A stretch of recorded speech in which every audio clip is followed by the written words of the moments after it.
Hello, this is Colin Dawson, and I'm with Twilight Prepper. Just saying that with everything going on, I know I've been kind of out of everything and had a startup video.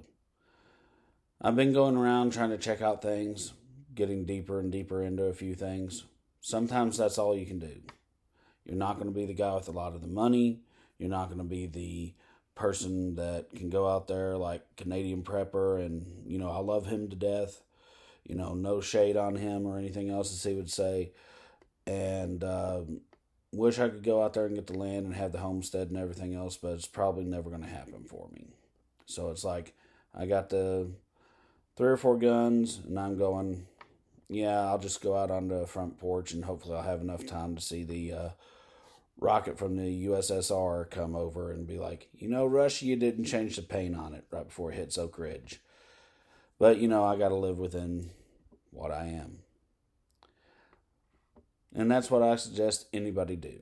Always live within whatever you can be and do. And if it's just that you have a few months of rice and everything else, it's all good. Throw some beans in there with it. So you get all your stuff and from the grocery store. Don't grow it your own or don't hunt it. It's all good. Just telling you, this channel is probably going to have a few things on it that's going to come out that's going to be a little bit shocking, a little bit over the top, and I plan on making a complete separate video from this new reintroduction here. I will say there is always a benefit in having friends around the world. We can do that now with the internet. We can go out there and research a lot of things, wait for the story to unfold, and see how things are going. That being said, I'm going to go out on a limb here because every time that I kept finding something, after doing everything that I needed to do, one more thing kept coming up. And to me, this is completely a real crazy moment. People going on about conspiracy theories with the Donald Trump assassination. I can say there's tons of things in politics that will never come out. They will suppress the truth. Yes, I've been part and parcel to probably ever since I've been half a year old, all the way up to about 6 to 8. So there's some stuff that would be questionable in politics. And with the Donald Trump assassination, I can say it directly responds to his declaring World War II and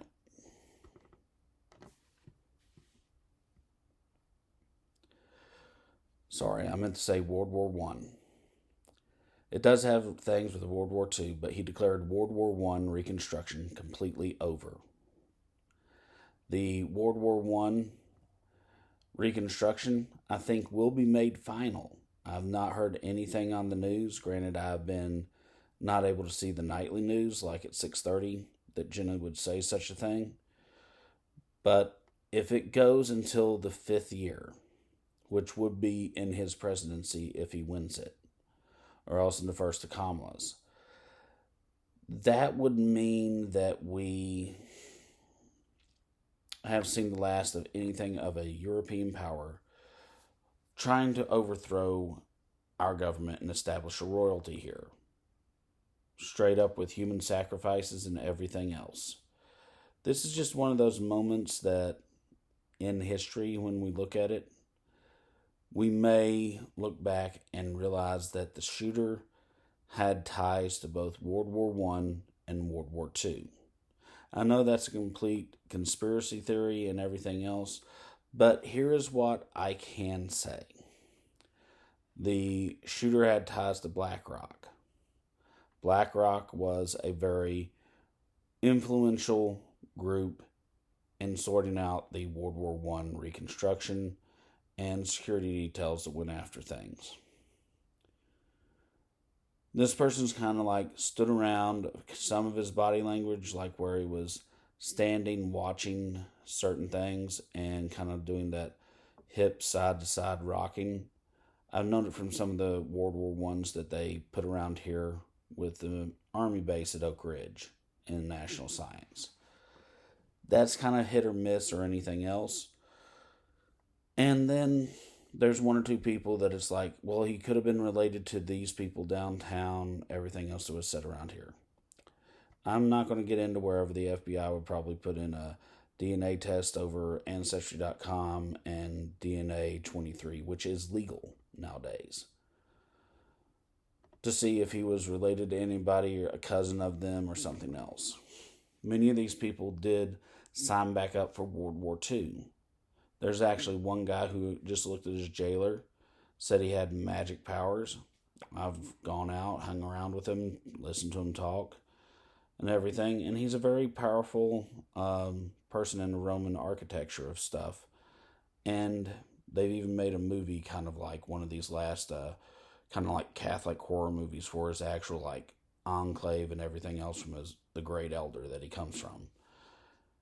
He just looked at him at World War One and said, I need to go back and join the new crusade. You can't deny me this under freedom of religion. God just let him straight out of the cell. He left. He went over and became one of their big scientists in microwaves. Okay. So you're going on with stuff. It's like, oh, they microwaved the snipers or something. Okay, you're a crazy conspiracy theory. Here's where it gets kind of interesting. And this is the point that I want to make a distinction. There are people from Italy and Rome that we are still in reconstruction of from World War II. And I can find no finer detail of it than in the Fox News interview with one of the police officers who was around there that said, once we take that oath to be a police officer, that means we will take that bullet for the president, irregardless of anything. And he went on for this long debating speech of about a minute. And I mean, it would bring tears to almost anybody's eyes that's just a normal, sensitive person.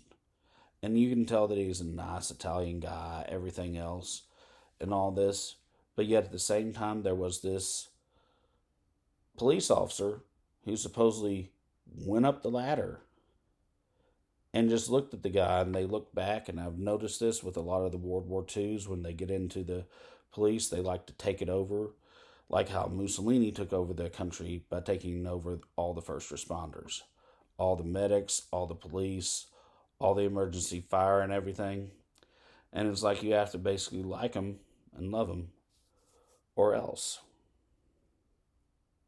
The major situation over this with the Trump assassination is, I would say that guy right there represents that one Italian group that I know so well that's here in kind of local area, that they go out and it's like they took over the police. I remember this very violently when they took it over the police. Lots of violence when I was like preschool and under. And they took over a lot of the other badges and they just kind of let them run it, kind of like a South American prison here. And everybody just kind of gets along, and it's really, really contentious, but yet not. I almost wonder if there's a police officer that was up there in the Pennsylvania area, because they all say they came down from New York in the 1970s breakout and had a 1950s breakout from that Captain America base out in Jersey. And South Jersey is still so messed up. I had a cousin from there that's older than me, told me some of the things that went on about. One day I'll put it down in writing and memoirs and everything else, and just leave it at that. But that where they locked eyes and they kind of like, okay, back away and everything, really does mean a whole lot. And the way that he kind of went across through there, he wasn't really running on top of the roof. He was moving directly with a purpose, and then kind of laid out and put his elbows up like he's watching. This is one of the things that I know that several people have trained around here for, and I've actually called him out in like summer, not supposed to be deer hunting with a rifle, And they're just laying on the hillside, watching from the top, seeing if a deer walks by, and I walk up behind them. And they like pop themselves up just a little bit. And they have a thing that they'll make anybody fat who's an American, give them a belly so they can't do it. And they put everything together right underneath them. And they're just on their knees and elbows. And it looks no different than, they're just out there in the woods, put their feet up, kick them back and forth even, and go on with it.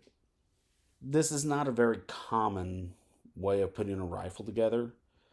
Most people that are trained USA military, even with a muzzleloader back in the day, you'd be laying semi on your side, looking up like this, not where you're like, hi. And then you just stay on your elbows and do everything underneath right here. You don't really have to be that muscular or anything else to do that. And you just pop your knees right underneath you and you raise yourself up just a little bit, like you're doing like squeezing something between your knees, like a pillow or something. And then if there's a little bit of, those sections in the roof that are a little bit lower, gives you a little bit of help. It's not something that I can say I've came across a lot, but it's the only way that I've ever seen anybody who wasn't U.S. military trained. So with this being said, I could probably make a really good statement that they didn't want it to go to World War II. And if they DNA tested the guy, there's something that would probably come up as World War II, minor connection, but the DNA would say it's all like World War I. And then that would end up having us have to rescind one of Donald Trump's biggest situations off of it. And that would look just like if Kamala won, she would have to do it. She's honor bound. So then World War II never gets addressed solely on its own, and everything is always still get rid of Germany. The reason why I can say it'll come back to Germany is almost all of Germany, and when they say in the newscast that, they used 200,000 Poles, they used 100,000 French, and made them into forced labor. They had like bombs that were done by high frequency radio on their loved ones at their home if they didn't report to work duty every day and everything else, that they just blew them up over there. I mean, all sorts of stuff I've listened to, and like the first of cell phone signals and first of like sat signals and everything else being used on it. And, the list goes on and on. So let's not go down that rabbit hole, but let's stay a little bit more focused. Anytime, and I did date a woman who it's like I found out later that she came over here before 1956 or 1954 when they allowed immigration from the World War II areas, especially Germany. They were Italian. Whenever a German died on the front lines or died for any reason, they were kind of like in a raffle lottery system. They got their house, especially if they were homeless. If they lived in a rent situation or something else like that, or were a live-in worker, they got their house and land. They were given seeds and whatever to plant on the roof or else around it, and so much money from Italy to go and live in these houses. And whenever the Americans came, they said, we're Italian, because almost none of them really were Italian front. Anybody with the Italian front came up through Austria and everything else, and that's why it's like Austria sticked out into the Iron Curtain. The whole situation of the situation there was that it really was kind of one of these eye-opening moments. And they would go on that like, oh no, that was their aunt or their uncle that was considered Polish just because they lived there. It's like they can still consider them German and say that their physical traits are 100% German. And I'm going, no, they're just kind of like muscular, stocky Italian people. And, they have pretty much, it's like set me down. And it's like I was serious enough with this girl that It's like, this is as good as it gets around here. She really didn't do anything.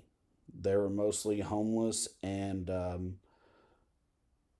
women, and they didn't really participate in anything in World War II other than they violated the Immigration Act, which is what most people around here that I know of get for, amnesty. And I'm going, well, it's the closest thing to it.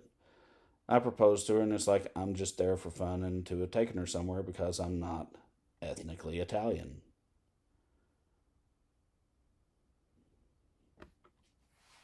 Anyway, moving on.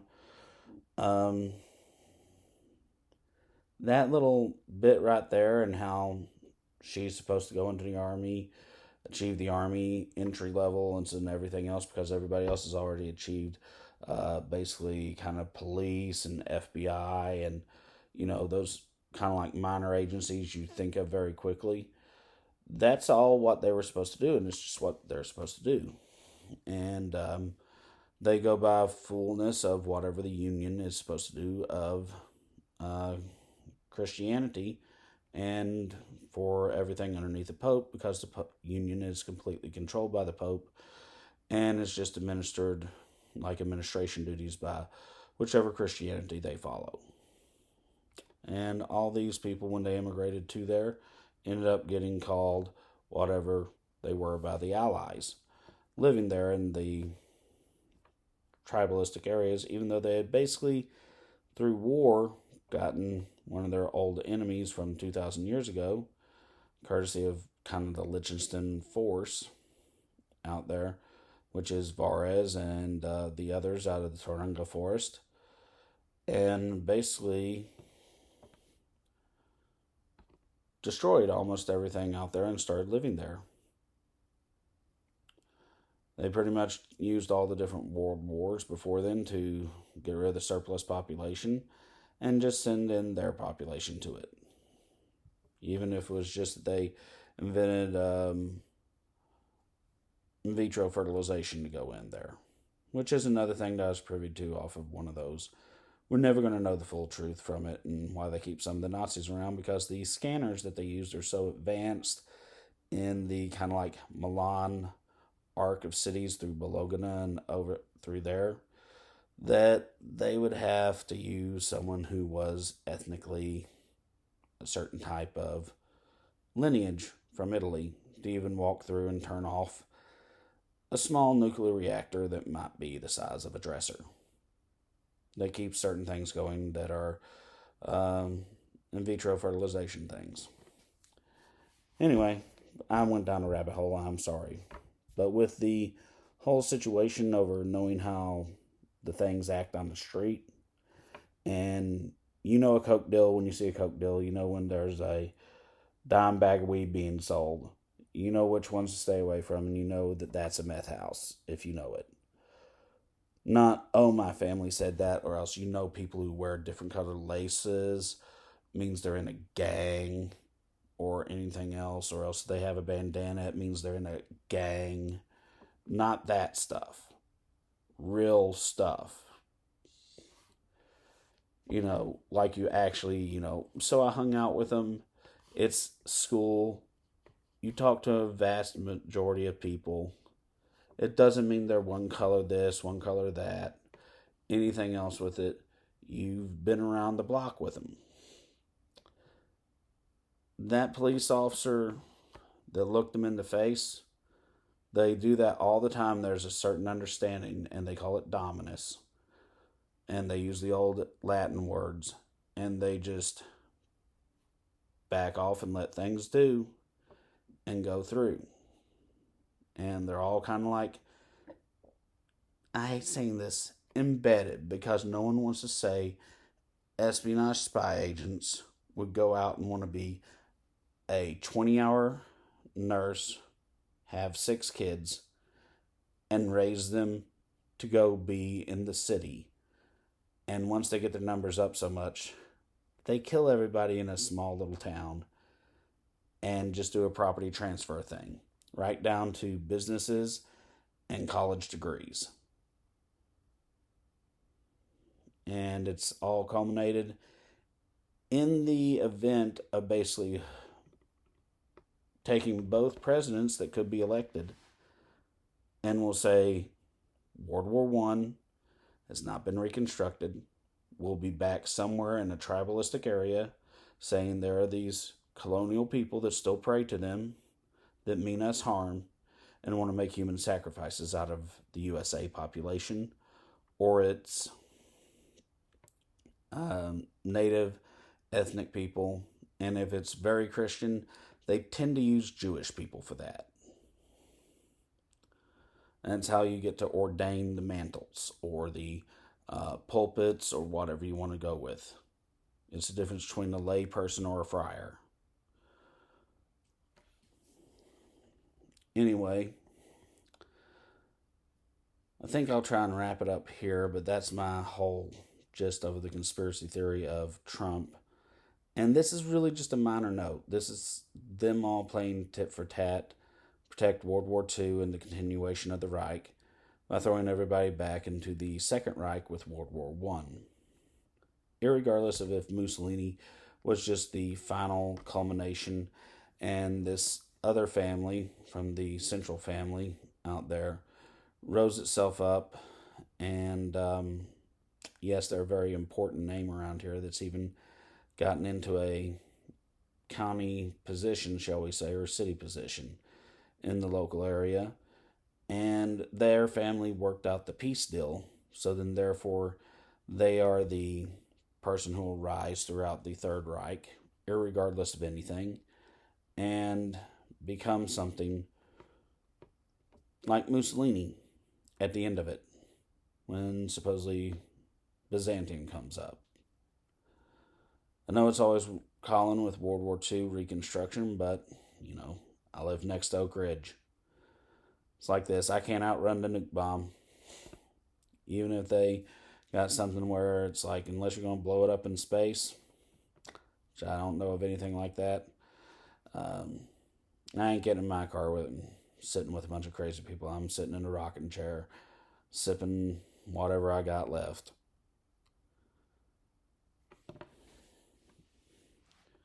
It's Colin Dawson, Twilight Prepper, signing off.